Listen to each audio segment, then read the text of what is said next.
A Venezia, in Campo San Geremia, nel santuario che custodisce i resti mortali di Santa Lucia di Siracusa, si rinnova la tradizione del presepio allestito da Francesco Bonvissuto, probabilmente uno dei più grandi d'Italia, perché non si limita a rappresentare la Natività, ma ripercorre l'intera vita di Gesù. All'incirca abbiamo su 240-250 statue.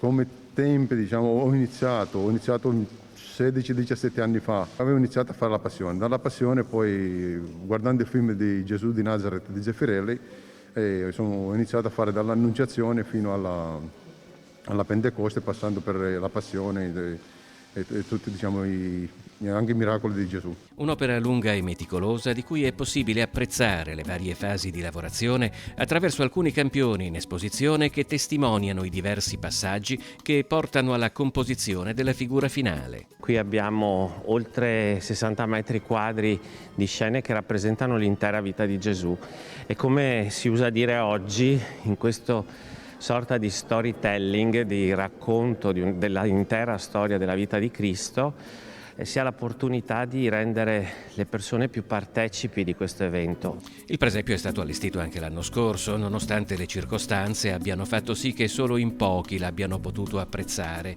Ora sarà visitabile fino a Pasqua.